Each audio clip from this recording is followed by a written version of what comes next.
Madam Speaker, the Chief Justice of the Supreme Court.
They came from California. They couldn't even see me here. Yeah, I felt so bad. He didn't even tell me. I knew he couldn't see me. It's not really chicken tooth. It takes years to I don't know, over there.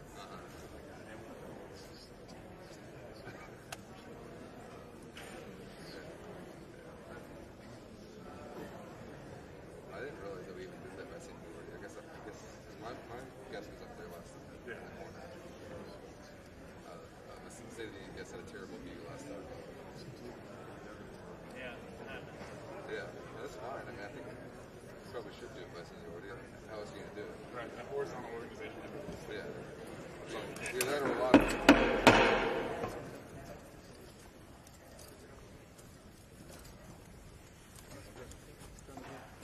Madam Speaker, representatives of the President's Cabinet.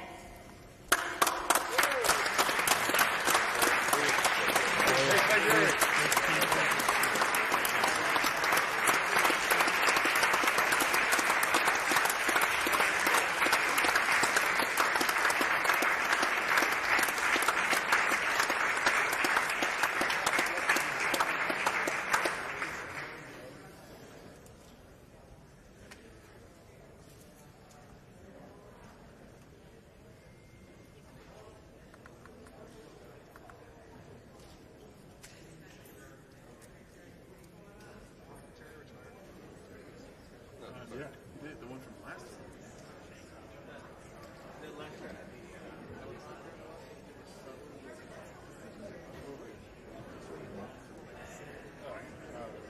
Where was it?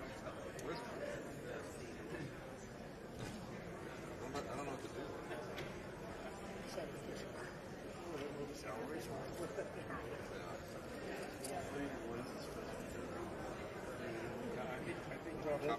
That's right.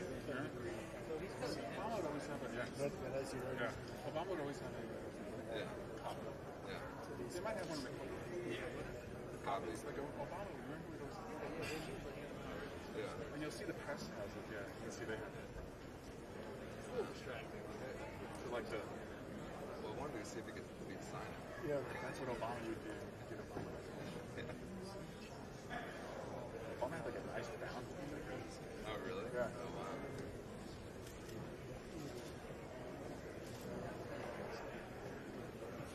I know. Doesn't have to change rules. Yeah.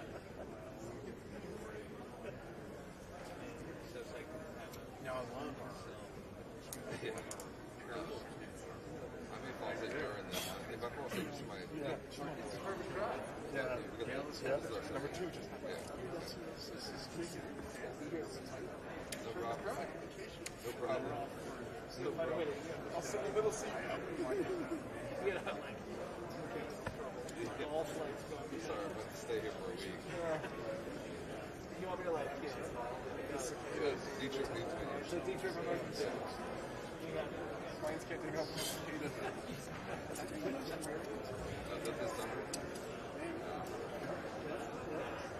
No, the thing about that,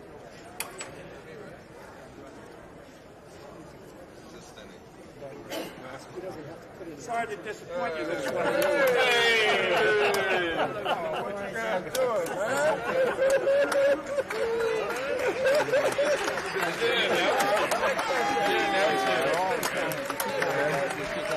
Thank you guys. Appreciate it.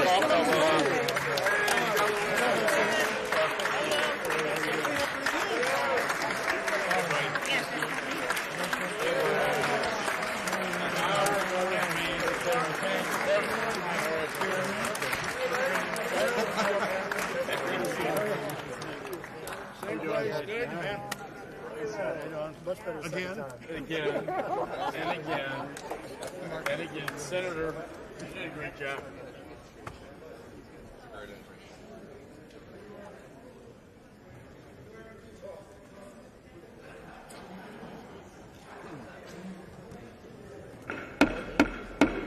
We got notes there. The way he must come down. Back up just a little. Still got a few more here. Hey, Senator. You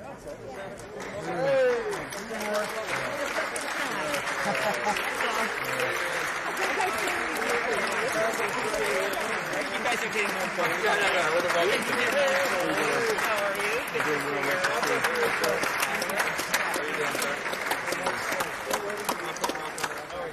You messed up the first time, made you do it again.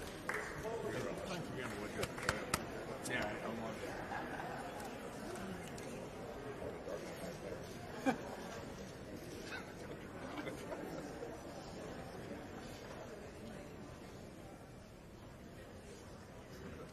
Okay, we are ready in the chamber. The escort committee has taken their place, so we're ready for photos. You gonna do it live?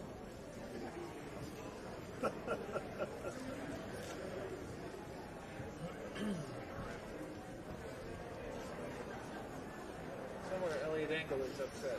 Yes. Wait all day. Elliot Engel. You wait all day, Nancy. Elliot's, yeah. So Elliot took it over. I'm Junior Elliot, yeah. He's like Elliot's my all those best years. buddy. All those years, right? Nancy? All day long. Yeah. All this junior varsity. Right? Elliot. Now it's all on Swalwell. Yeah. Make Elliot proud. Swalwell can make all Make him proud. Make him proud. He didn't care if he grow the mustache. He cared. Elliot was a great movie. Yeah. I love it. Big Daddy. Who beat Elliot? Jamal. Bowman. Yeah, Jamal Bowman.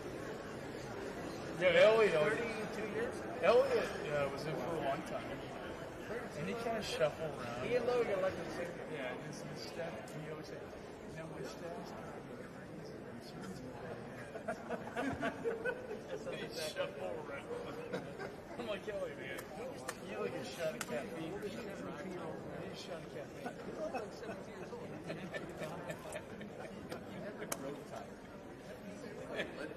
Oh, he always should have played. He always should have played. That was just you, Pete. That was just you, Pete. Breakfast eater.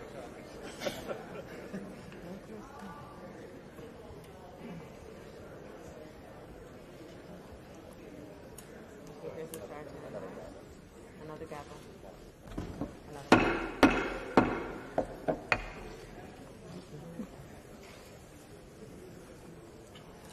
Madam Speaker, the President of the United States.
Members of Congress, I have the high privilege and distinct honor to present to you the President of the United States.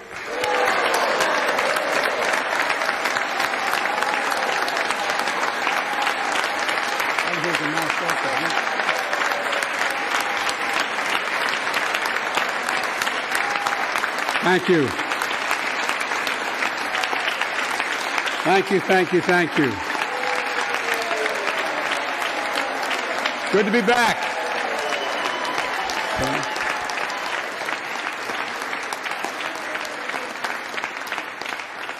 Mitch and Chuck will understand it's good to be almost home. Down the hall. Anyway, thank you all. Madam Speaker, Madam Vice President.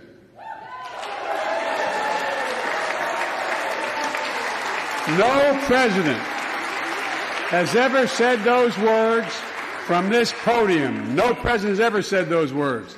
And it's about time.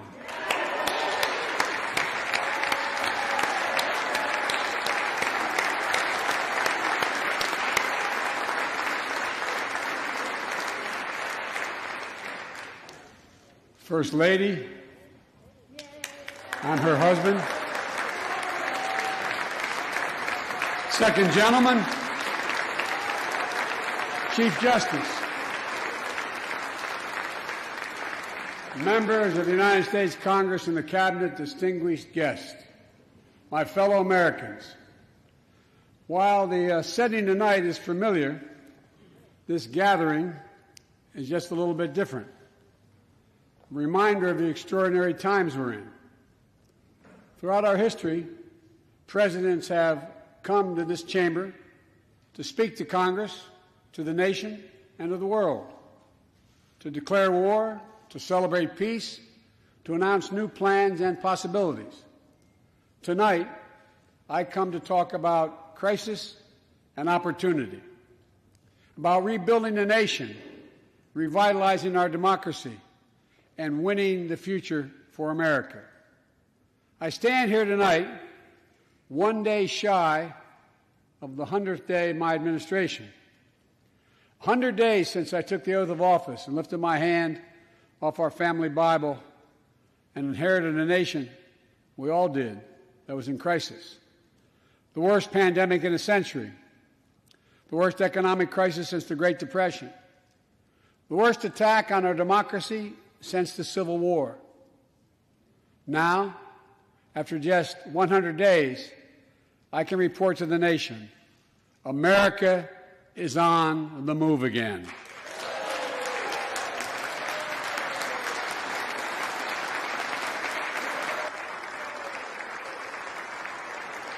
Turning peril into possibility, crisis to opportunity, setbacks into strength. We all know life can knock us down, but in America, we never, ever, ever stay down. Americans always get up. Today, that's what we're doing.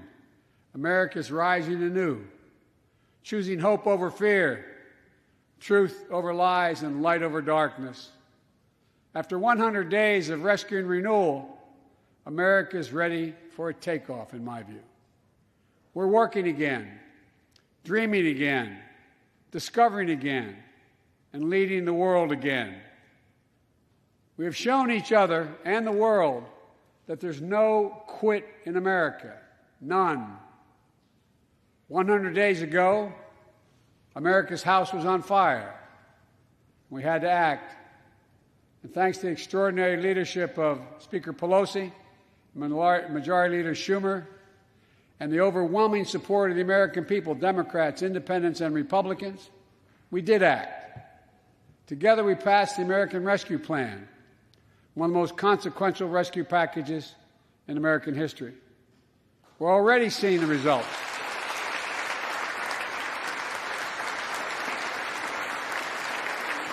We're already seeing the results.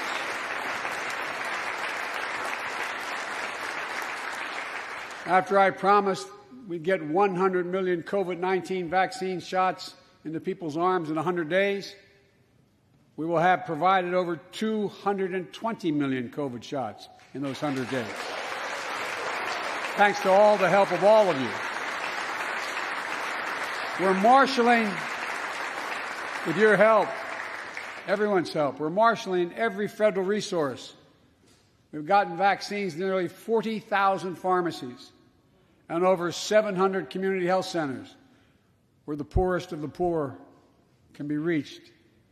We're setting up community vaccination sites, developing mobile units to get to hard-to-reach communities. Today, 90% of Americans now live within 5 miles of a vaccination site. Everyone over the age of 16, everyone is now eligible to get vaccinated right now, right away. Go get vaccinated, America.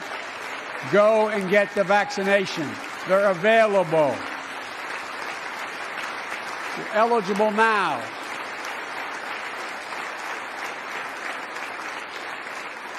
When I was sworn in on January 20th, less than 1% of the seniors in America were fully vaccinated against COVID-19. 100 days later, 70% of seniors in America over 65 are protected, fully protected. Senior deaths from COVID-19 are down 80% since January, down 80% because of all of you. And more than half of all the adults in America have gotten at least one shot. A mass vaccination center in Glendale, Arizona, I asked the nurse, I said, "What's it like?" She looked at me and she said, "It's like every shot is giving a dose of hope," was her phrase, a dose of hope. A dose of hope for an educator in Florida who has a child suffering from an autoimmune disease. Wrote to me, said she's worried, and she was worried about bringing the virus home. She said she then got vaccinated at a large site in her car. She said she sat in her car when she got vaccinated and just cried. Cried out of joy and cried out of relief.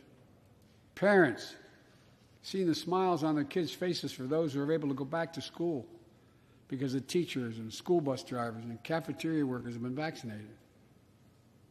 Grandparents, hugging their children and grandchildren instead of pressing hands against the window to say goodbye.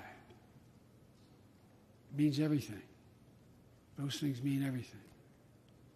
You know, there's still, you all know it, you know it better than any group of Americans, there's still more work to do to beat this virus.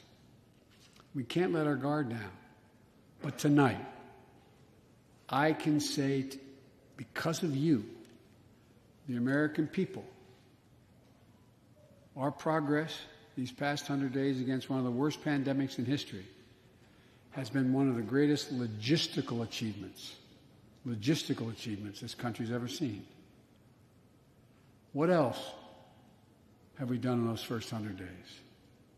We kept our commitment, Democrats and Republicans, of sending $1,400 rescue checks to 85% of American households.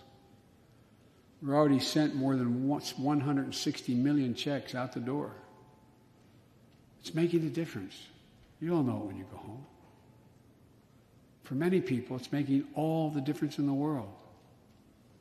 A single mom in Texas who wrote me, she said she couldn't work, but she said the relief check put food on the table and saved her and her son from eviction from their apartment. A grandmother in Virginia who told me she immediately took her granddaughter to the eye doctor, something she said she put off for months because she didn't have the money. One of the defining images, at least from my perspective in this crisis, has been cars lined up for miles. And not people just barely able to start those cars, nice cars, lined up for miles, waiting for a box of food to be put in their trunk. I don't know about you, but I didn't ever think I'd see that in America. And all of this is through no fault of their own. No fault of their own, these people are in this position. That's why the rescue plan is delivering food and nutrition assistance to millions of Americans facing hunger. And hunger's down sharply already. We're also providing rental assistance. You all know this, but the American people, I want to make sure they understand. Keeping people from being evicted from their homes. Providing loans to small businesses that reopen and keep their employees on the job. During these 100 days, an additional 800,000 Americans enrolled in the Affordable Care Act when I established a special sign-up period to do that. 800,000 in that period. We're making one of the largest one-time investments ever in improving health care for veterans. Critical investments to address the opioid crisis. And maybe most importantly, thanks to the American Rescue Plan, we're on track to cut child poverty in America in half this year.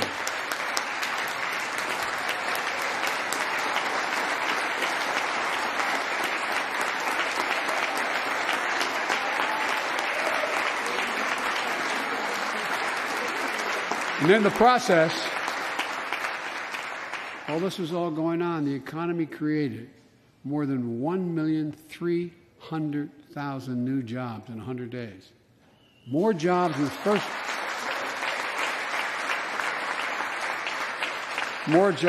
first 100 days than any president on record. The International Monetary Fund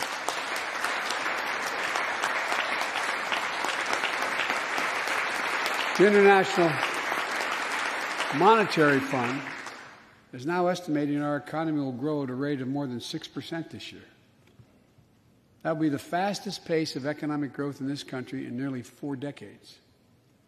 America's moving forward, but we can't stop now. We're in competition with China and other countries to win the 21st century. We're at a great inflection point in history. We have to do more than just build back better. We have to build back better. We have to compete more strenuously than we have. Throughout our history, if you think about it, public investment in infrastructure has literally transformed America, our attitudes as well as our opportunities. The Transcontinental Railroad, the interstate highways, united 2 oceans and brought a totally new age of progress to the United States of America. Universal public schools and college aid opened wide the doors of opportunity. Scientific breakthroughs took us to the moon. Now we're on Mars. Discovering vaccines gave us the internet, and so much more. These are investments we made together as one country, and investments that only the government was in a position to make. Time and again, they propel us into the future. That's why I proposed the American Jobs Plan, a once-in-a-generation investment in America itself. This is the largest jobs plan since World War II. Creates jobs, to upgrade our transportation infrastructure. Jobs, modernizing our roads, bridges, highways. Jobs building ports and airports, rail corridors, transit lines. It's clean water.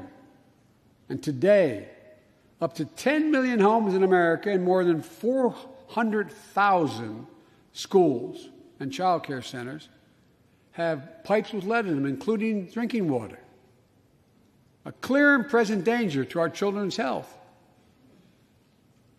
American Jobs Plan creates jobs replacing 100% of the nation's lead pipes and service lines so every American can drink clean water.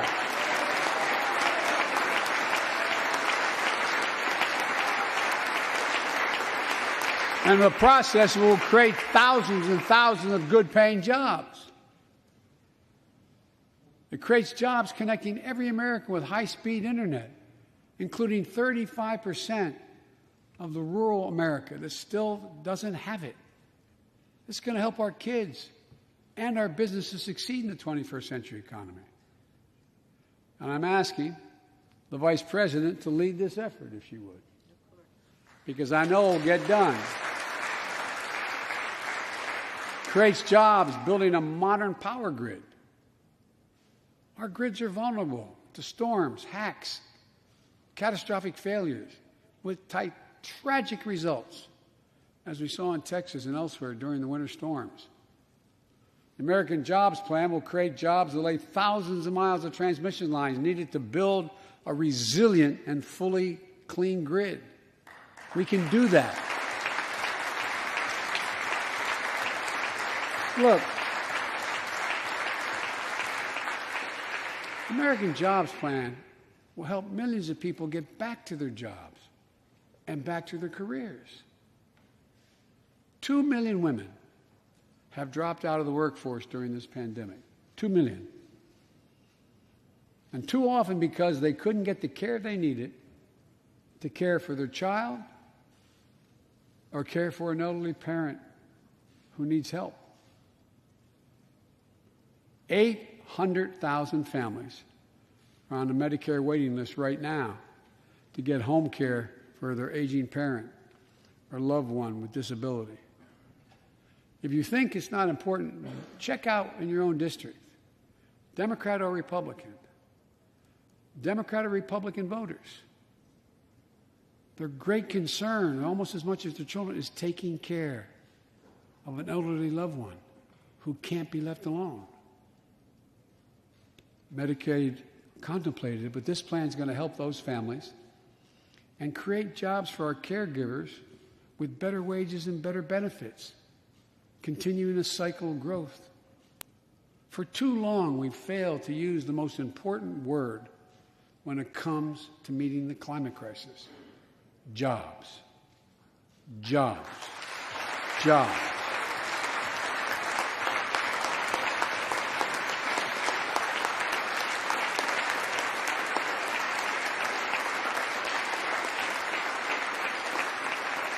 For me, when I think climate change, I think jobs.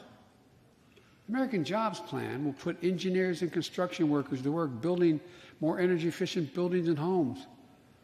Electrical workers, IBEW members installing 500,000 charging stations along our highways so we can own the electric car market. Farmers planting cover crops so they can reduce the carbon dioxide in the air and get paid for doing it. Look, think about it. There is simply no reason why the blades for wind turbines can't be built in Pittsburgh instead of Beijing. No reason. None. No reason. So, folks, there's no reason why American workers can't lead the world in the production of electric vehicles and batteries. I mean, there is no reason. We have the capacity. We're the brightest, best trained people in the world. The American Jobs Plan is going to create millions of good-paying jobs, jobs Americans can raise a family on. As my dad would then say, with a little breathing room. And all the investments in the American Job Plan will be guided by one principle: buy American. Buy American. And I might note parenthetically, that does not violate any trade agreement. It's been the law since the 30s. Buy American. American tax dollars are going to be used to buy American products made in America to create American jobs. That's the way it's supposed to be, and it will be in this administration.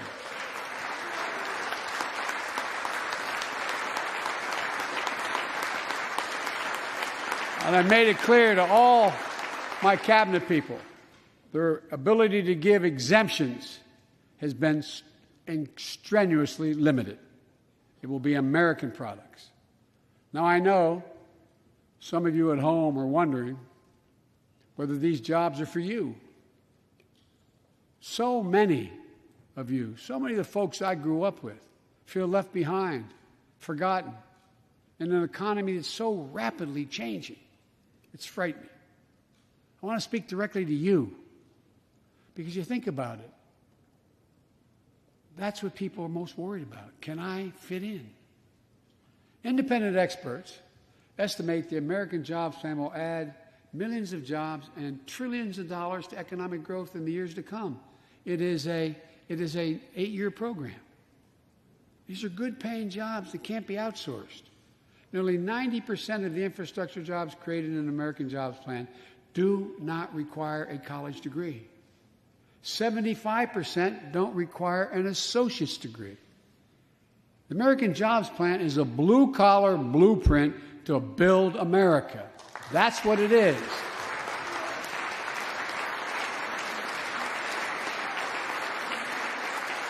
And it recognizes something I've always said in this chamber and the other. Good guys and women on Wall Street, but Wall Street didn't build this country. The middle class built the country, and unions built the middle class. So that's why I'm calling on Congress to pass Protect the Right to Organize Act, the PRO Act, and send it to my desk so we can support the right to unionize. And by the way, while you're thinking about sending things to my desk, let's raise the minimum wage to $15. No one working 40 hours a week, should live below the poverty line. We need to ensure greater equity and opportunity for women. And while we're doing this, let's get the Paycheck Fairness Act to my desk as well. Equal pay. They spent much too long. And if you wonder whether it's too long, look behind me. And finally, the American Jobs Plan will be the biggest increase in non-defense research and development on record. We'll see more technological change. And some of you know more about this than I do. We'll see more technological change in the next 10 years than we saw in the last 50. That's how rapidly artificial intelligence and so much more is changing. And we're falling behind the competition with the rest of the world. Decades ago, we used to invest 2% of our gross domestic product in America, 2% of our gross domestic product in research and development. Today, Mr. Secretary, that's less than 1%. China and other countries are closing in fast. We have to develop and dominate the products and technologies of the future. Advanced batteries, biotechnology, computer chips, clean energy. The Secretary of Defense can tell you, and those of you work in national security issues know, the Defense Department has an agency called DARPA, the Defense Advanced Research Project Agency. The people who set up before I came here, and that's been a long time ago, to develop breakthroughs that enhance our national security. That's their only job. And it's a semi-separate agency. It's under the Defense Department. It's led to everything from the discovery of the internet to GPS and so much more that's enhanced our security. The National Institute of Health, the NIH, I believe, should create a similar advanced research projects agency for health. And here's what it would do. It would have a singular purpose: to develop breakthroughs to prevent, detect, and treat diseases like Alzheimer's, diabetes, and cancer. I'll still never forget when we passed the cancer proposal in the last year as vice president. Almost $9 million going to NIH. And if you excuse the point of personal privilege, I'll never forget you standing, Mitch, and saying, "Name it after my deceased son." It meant a lot. But so many of us have deceased sons, daughters, and relatives who died of cancer. I can think of no more worthy investment. I know of nothing that is more bipartisan. So let's end cancer as we know it. It's within our power. It's within our power to do it.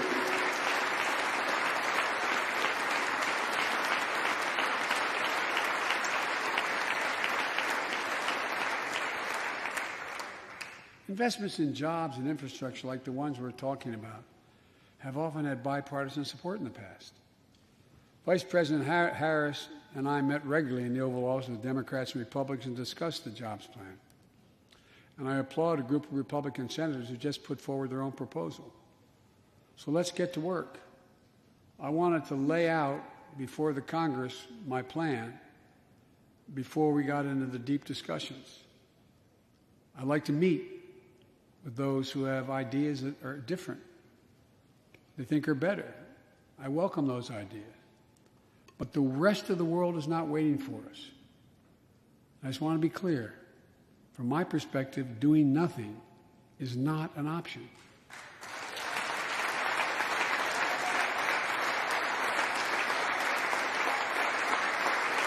Look, we can't be so busy competing with one another that we forget the competition that we have with the rest of the world to win the 21st century.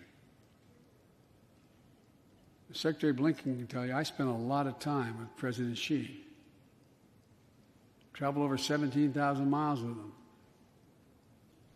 Spent, they tell me, over 24 hours in private discussions with him. When he called to congratulate him, we had a 2-hour discussion. He's deadly earnest about becoming the most significant, consequential nation in the world.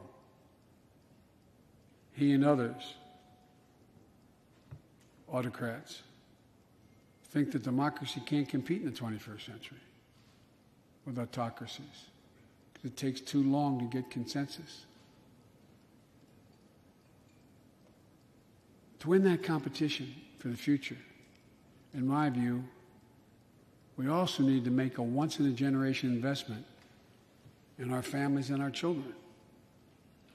That's why I've introduced the American Families Plan tonight, which addresses 4 of the biggest challenges facing American families and in turn America. First is access to good education. When this nation made 12 years of public education universal in the last century, it made us the best educated, best prepared nation in the world. It's, I believe, the overwhelming reason that propelled us to where we got in the 20th century. But the world's caught up or catching up. They're not waiting.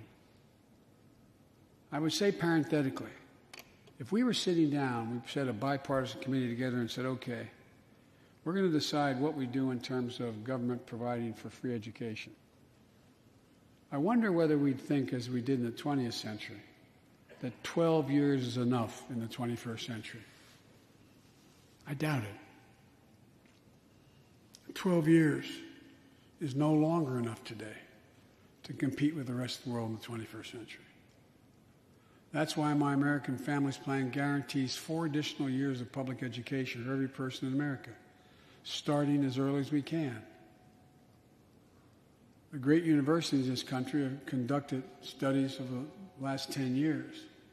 It shows that adding 2 years of universal high-quality preschool for every 3-year-old and 4-year-old, no matter what background they come from, puts them in the position to be able to compete all the way through 12 years and increases exponentially their prospect of graduating and going on beyond graduation. The research shows when a young child goes to school, not daycare, they're far more likely to graduate from high school and go to college or something after high school. When you add 2 years of free community college on top of that, you begin to change the dynamic. We can do that.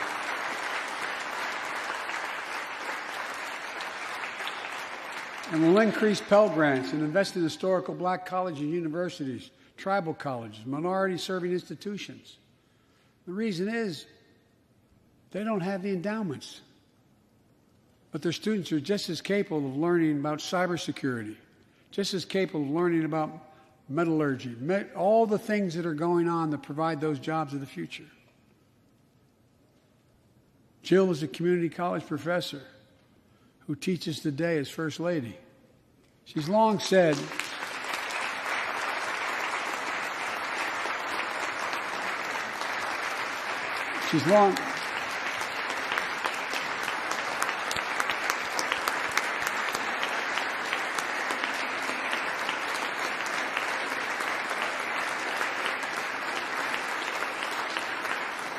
if I've heard it once, I've heard it 1,000 times.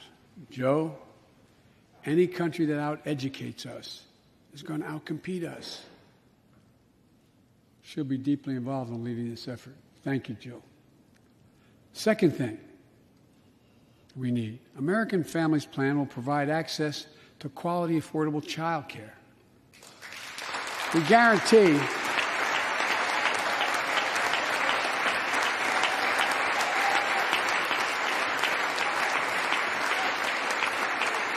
when I'm proposing the legislation, we guarantee that low and middle income families will pay no more than 7% of their income for high-quality care for children up to the age of 5. The most hard-pressed working families won't have to spend a dime. Third, the American Families Plan will finally provide up to 12 weeks of paid leave and medical leave, family medical leave. We're one of the few industrial countries in the world.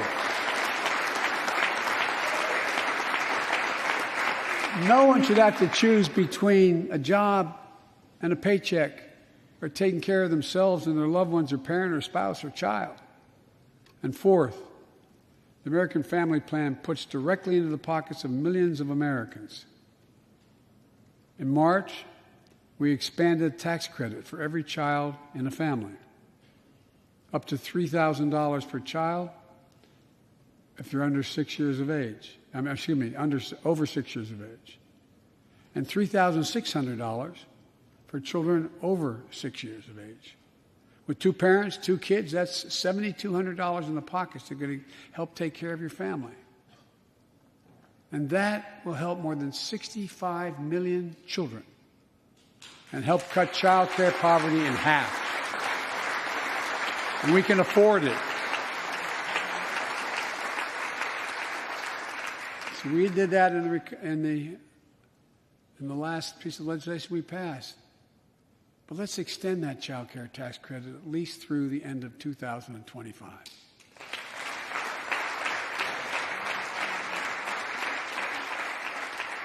The American Rescue Plan lowered health care premiums for 9 million Americans who buy their coverage under the Affordable Care Act. I know that's really popular this side of the aisle. But let's make that provision permanent so their premiums don't go back up.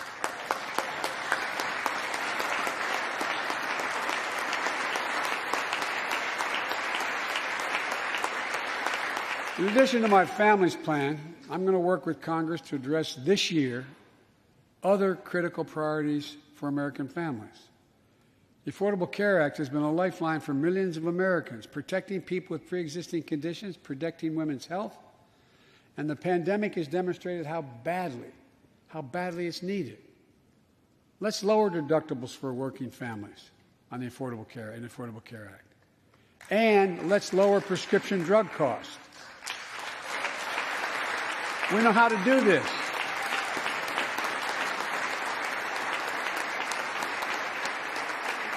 The last president had that as an objective. We all know how outrageously expensive drugs are in America. In fact, we pay the highest prescription drug prices of anywhere in the world, right here in America. Nearly 3 times for the same drug, nearly 3 times what other countries pay. We have to change that, and we can. Let's do what we talked about for all the years I was down here in this body, in Congress. Let's give Medicare the power to save hundreds of billions of dollars by negotiating lower drug prescription prices.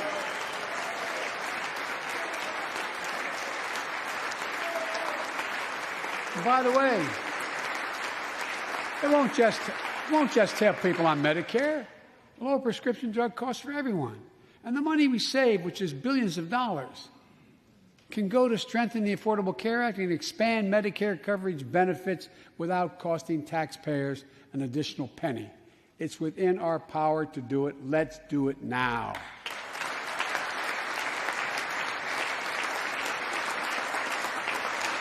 We've talked about it long enough, Democrats and Republicans. Let's get it done this year. This is all about a simple premise. Health care should be a right, not a privilege in America.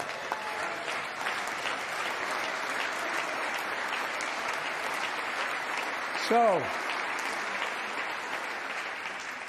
how do we pay for my jobs and family plan? I made it clear we can do it without increasing the deficits. Let's start with what I will not do. I will not impose any tax increase on people making less than $400,000. But it's time for corporate America and the wealthiest 1% of Americans to just begin to pay their fair share. Just their fair share.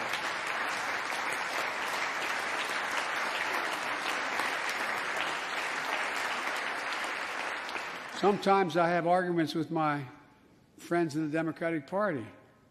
I think you should be able to become a billionaire and a millionaire, but pay your fair share.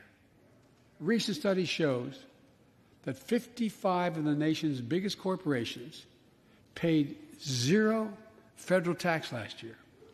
Those 55 corporations made in excess of $40 billion in profit. A lot of companies also evade taxes through tax havens in Switzerland and Bermuda and the Cayman Islands. And they benefit from tax loopholes and deductions for offshoring jobs and shifting profits overseas. It's not right. We're going to reform corporate taxes so they pay their fair share and help pay for the public investments their businesses will benefit from as well.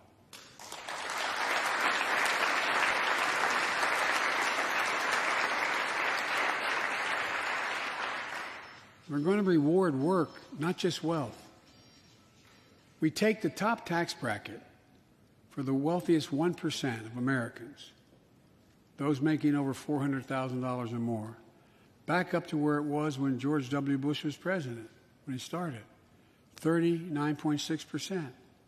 That's where it was when George W. was president. We're going to get rid of the loopholes, allow Americans to make more than $1 million a year and pay a lower tax rate on their capital gains than Americans who receive a paycheck. We're only going to affect 0.3% of all Americans by that action, 0.3%.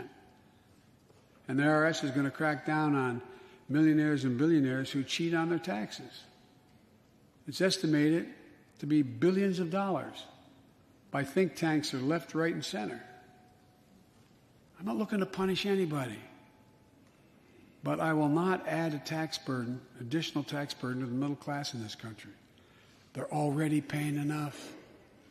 I believe what I propose is fair, fiscally responsible, and it raises revenue to pay for the plans I propose and will create millions of jobs that will grow the economy and enhance our financial standing in the country. When you hear someone say they don't want to raise taxes on the wealthiest 1% or corporate America, ask them, whose taxes you want to raise? Instead, who's they going to cut? Look, the big tax cut of 2017. Remember, it was supposed to pay for itself. That was how it was sold. And generate vast economic growth. Instead, it added $2 trillion to the deficit. It was a huge windfall for corporate America and those at the very top. Instead of using the tax saving to raise wages and invest in research and development, it poured billions of dollars into the pockets of CEOs. In fact, the pay gap between CEOs and their workers is now among the largest in history. According to one study, CEOs make 320 times what the average worker in their corporation makes. It used to be below 100. The pandemic has only made things worse. 20 million Americans lost their job in the pandemic, working and middle-class Americans.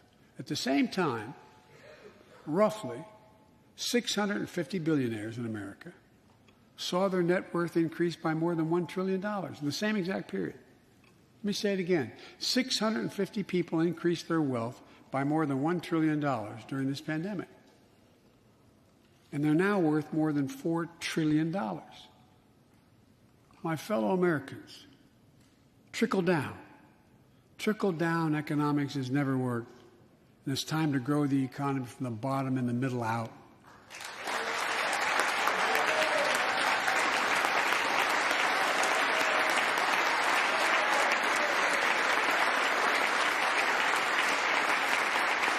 You know, there's a broad consensus of economists left, right, and center, and they agree what I'm proposing will help create millions of jobs and generate historic economic growth.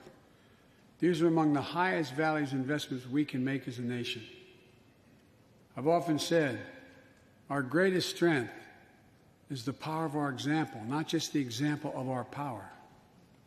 In my conversations with world leaders, and I've spoken to over 38, 40 of them now, I've made it known that America's back. And you know what they say? The comment I hear most of all from them? So they say, we see America's back, but for how long? But for how long? My fellow Americans, we have to show not just that we're back, but that we're back to stay. And that we aren't going to go it alone. We're going to do it by leading with our allies. No one nation can deal with all the crises of our time, from terrorism to nuclear proliferation, mass migration, cybersecurity, climate change, as well as experiencing what we're experiencing now, pandemics. There's no wall high enough to keep any virus out. And our own vaccine supply, as it grows to meet our needs, and we're meeting them, will become an arsenal for vaccines for other countries, just as America was an arsenal for democracy for the world, and in consequence influence the world.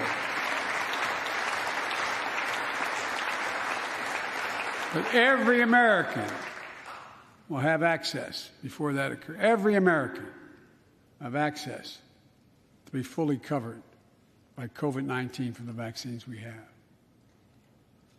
Look, the climate crisis is not our fight alone. It's a global fight. The United States accounts, as all of you know, less than 15% of carbon emissions. The rest of the world accounts for 85%. That's why I kept my commitment to rejoin the Paris Accord, because if we do everything perfectly, it's not going to only matter. I kept my commitment to convene a climate summit right here in America with all the major economies of the world: China, Russia, India, European Union, And I said I'd do it in my first 100 days. I want to be very blunt about it.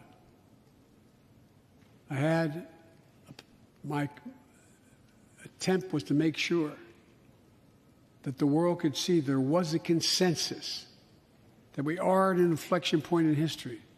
The consensus is if we act to save the planet, we can create millions of jobs and economic growth and opportunity to raise the standard of living of almost everyone around the world. If you watched any of it and you were all busy, I'm sure you didn't have much time. That's what virtually every nation said, even the ones that aren't doing their fair share. The investments I propose tonight also advance a foreign policy, in my view, that benefits the middle class.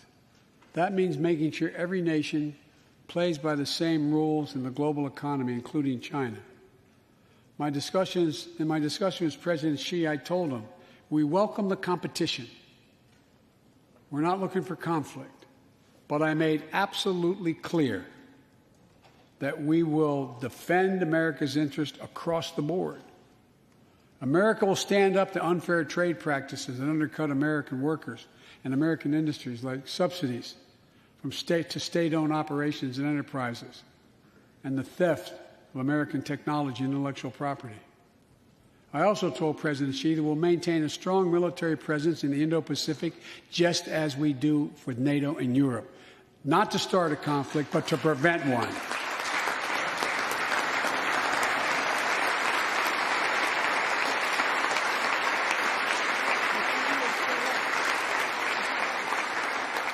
I told them what I've said to many world leaders, that America will not back away from our commitments, our commitment to human rights and fundamental freedoms, and to our alliances. And I pointed out to him, no responsible American president could remain silent when basic human rights are being so blatantly violated.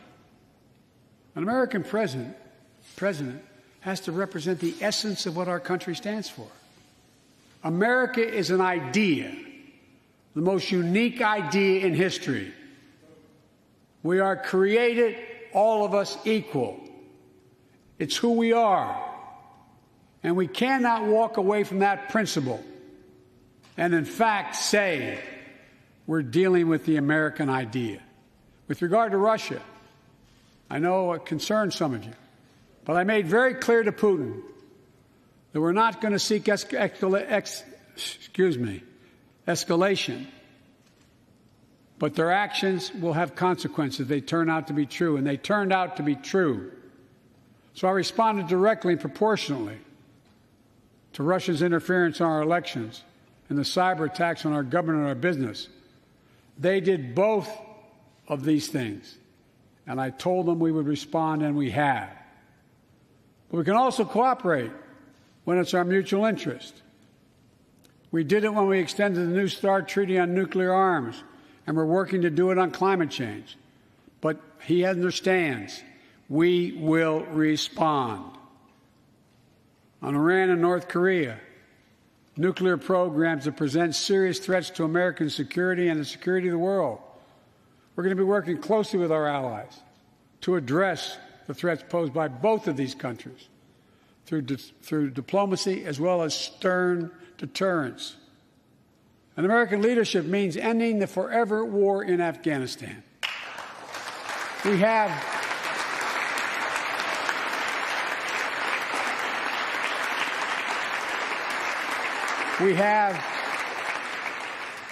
without hyperbole, the greatest fighting force in the history of the world.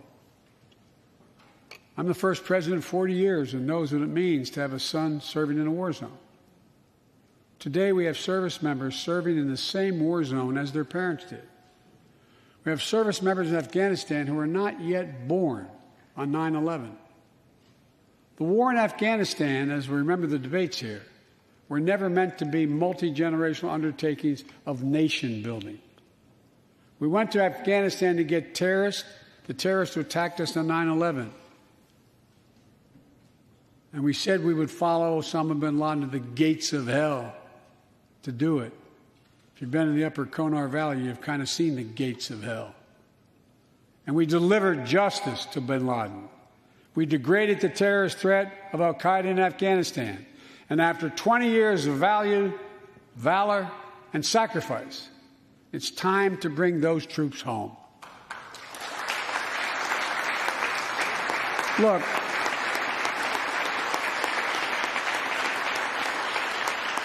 even as we do, we'll maintain over-the-horizon capacity to suppress future threats to the homeland.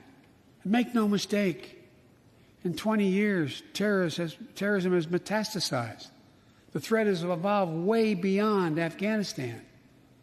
Those of you in the intelligence committees, the foreign relations committee, defense committees, you know well, we have to remain vigilant against the threats to the United States wherever they come from. Al-Qaeda and ISIS are in Yemen, Syria, Somalia, other places in Africa, in the Middle East, and beyond.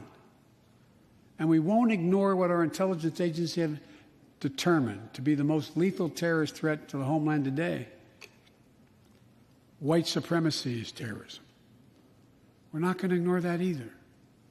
My fellow Americans, look, we have to come together to heal the soul of this nation.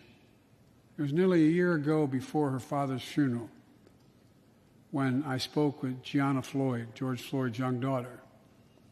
She's a little tyke, so I was kneeling down to talk to her so I could look her in the eye. She looked at me, she said, "My daddy changed the world." Well, after the conviction of George Floyd's murderer, we can see how right she was if we have the courage to act as a Congress. We've all seen the knee of injustice on the neck of black Americans. Now's our opportunity to make some real progress. The vast majority of men and women wearing a uniform and a badge serve our communities, and they serve them honorably. I know them. I know they want...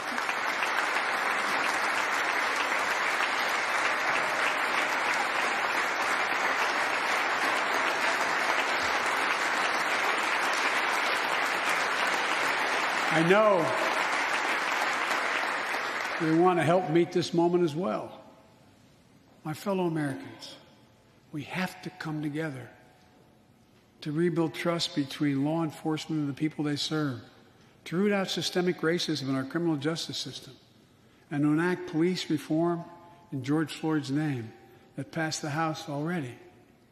I know Republicans have their own ideas and are engaged in very productive discussions with Democrats in the Senate.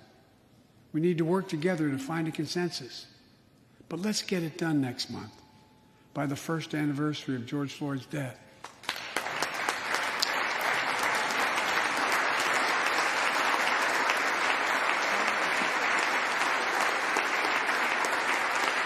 The country supports this reform, and Congress should act.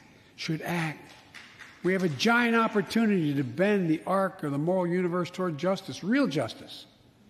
And with the plans outlined tonight, we have a real chance to root out systemic racism that plagues America and American lives in other ways.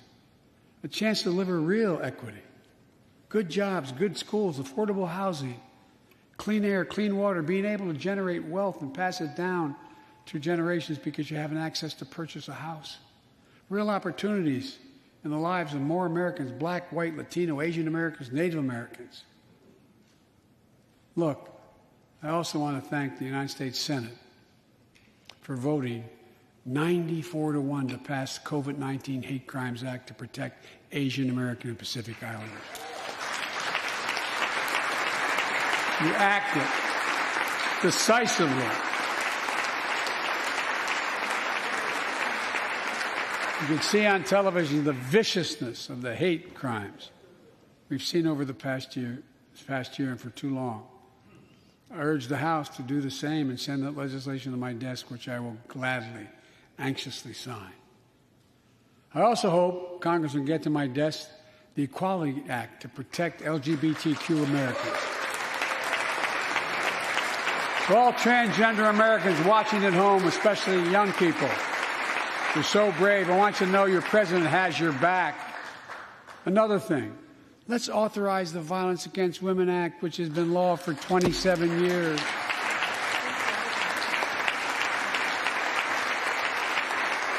27 years ago, I wrote it. It'll close the act that has to be authorized now, will close the boyfriend loophole to keep guns out of the hands of abusers. The court order said this is an abuser. You can't own a gun. It's to close that loophole that existed. You know, it's estimated that 50 women are shot and killed by an intimate partner every month in America. 50 a month. Let's pass it and save some lives.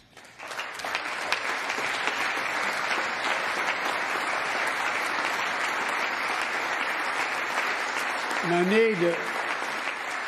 I need not tell anyone this, but gun violence has become an epidemic in America.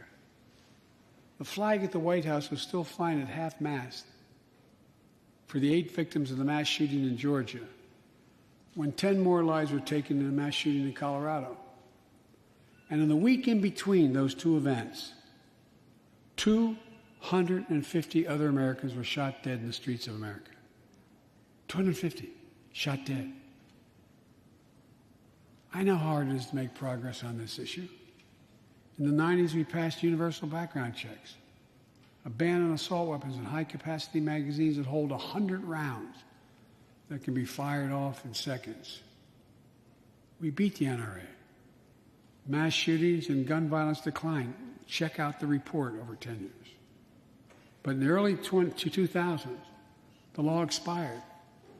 We've seen daily bloodshed since. I'm not saying if the law continued, we wouldn't see bloodshed. More than 2 weeks ago in the Rose Garden, surrounded by some of the bravest people I know, the survivors and families who lost loved ones to gun violence, I laid out several of the Department of Justice actions that are being taken to impact on this epidemic. One of them is banning so-called ghost guns. These are homemade guns built from a kit that includes directions how to finish the firearm. The parts have no serial numbers, so they show up at crime scenes and they can't be traced. The buyers of these ghost gun kits aren't required to pass any background check. Anyone, from a criminal or terrorist, could buy this kit and within 30 minutes have a weapon that's lethal. But no more. And I'll do everything in my power to protect the American people from this epidemic of gun violence. But it's time for Congress to act as well. Look.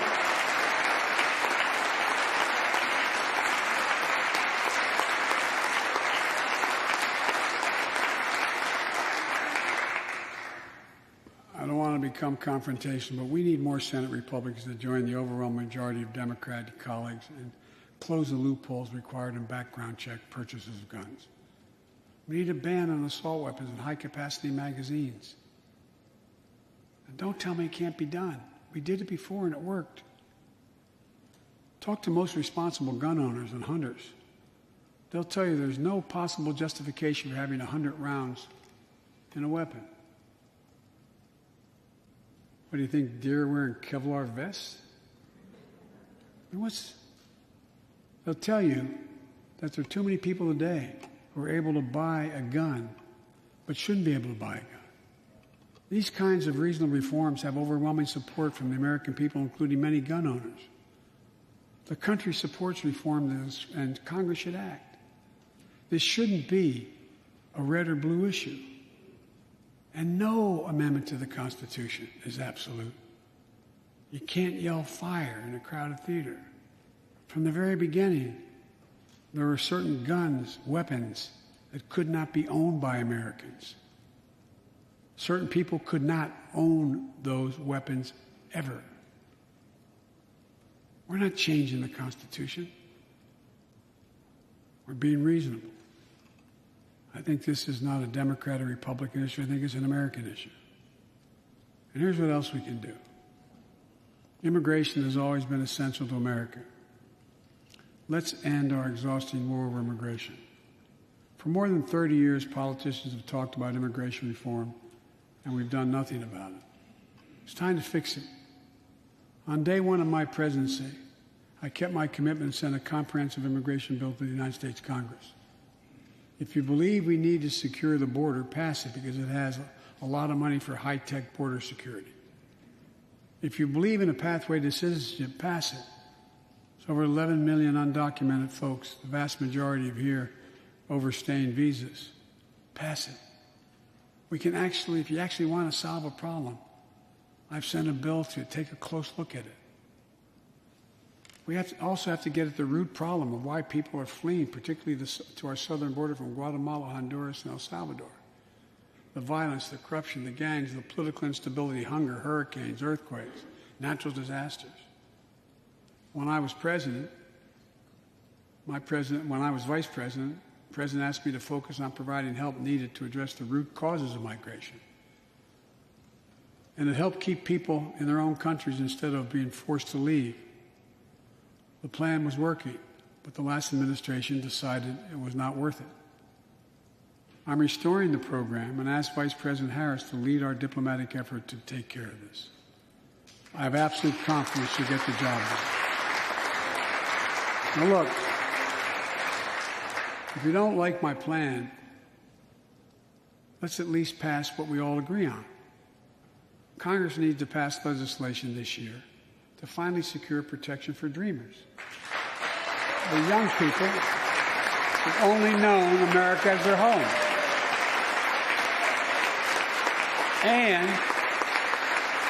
permanent protection for immigrants who are here on temporary protective status who came from countries beset by man-made and natural-made violence and disaster.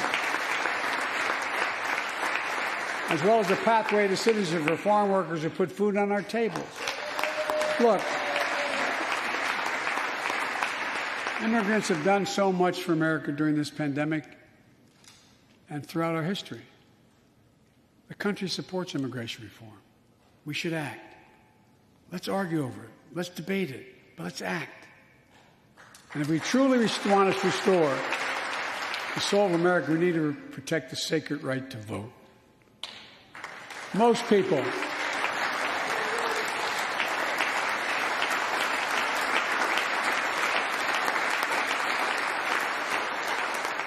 more people voted in the last presidential election than any time in American history, in the middle of the worst pandemic ever. It should be celebrated. Instead, it's being attacked.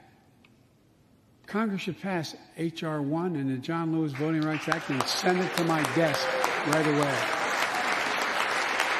The country supports it, and Congress should act now.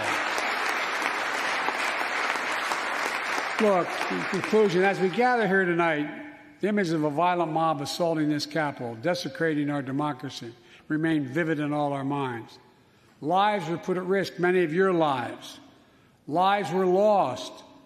Extraordinary courage was summoned. The insurrection was an existential crisis, a test of whether our democracy could survive, and it did. But the struggle is far from over. The question of whether our democracy will long endure is both ancient and urgent. As old as our republic, still vital today. Can our democracy deliver on its promise that all of us, created equal in the image of God, had a chance to lead lives of dignity, respect, and possibility? Can our democracy deliver to the most pressing needs of our people? Can our democracy overcome the lies, anger, hate, and fears that have pulled us apart? America's adversaries, the autocrats of the world, are betting we can't. And I promise you they're betting we can't. They believe we're too full of anger and division and rage. They look at the images of the mob that assaulted the Capitol as proof that the sun is setting on American democracy. But they're wrong. You know it, I know it. But we have to prove them wrong. We have to prove democracy still works, that our government still works, and we can deliver for our people. In our first 100 days together, we've acted to restore people's faith in democracy to deliver. We're vaccinating the nation. We're creating hundreds of thousands of new jobs. We're delivering real results to people. They can see it, feel it in their own lives. Opening doors of opportunity, guaranteeing some more fairness and justice. That's the essence of America. That's democracy in action. Our Constitution opens with the words, as trite as it sounds, we the people. Well, it's time to remember that we the people are the government. You and I. Not some force in a distant capital. Not some powerful force that we have no control over. It's us. It's we the people. In another era, when our democracy was tested, Franklin Roosevelt reminded us, in America, we do our part. We all do our part. That's all I'm asking. That we do our part, all of us. If we do that, we will meet the center challenge of the age by proving that democracy is durable and strong. Autocrats will not win the future. We will. America will. And the future belongs to America. As I stand here tonight before you in a new and vital hour of life and democracy of our nation, and I can say with absolute confidence, I have never been more confident or optimistic about America. Not because I'm president, because of what's happening with the American people. We've stared into the abyss of insurrection and autocracy, pandemic and pain, and we, the people, did not flinch. At the very moment our adversaries were certain we'd pull apart and fail, we came together, we united. With light and hope, we summoned a new strength, new resolve to position us to win the competition of the 21st century. On our way to a union more perfect, more prosperous, and more just, as one people, one nation, and one America. Folks, as I told every world leader I've ever met with over the years, it's never, ever, ever been a good bet to bet against America, and it still isn't. We're the United States of America. There's not a single thing, nothing beyond our capacity. We can do whatever we set our minds to if we do it together. So let's begin to get together. God bless you all, and may God protect our troops. Thank you for your patience.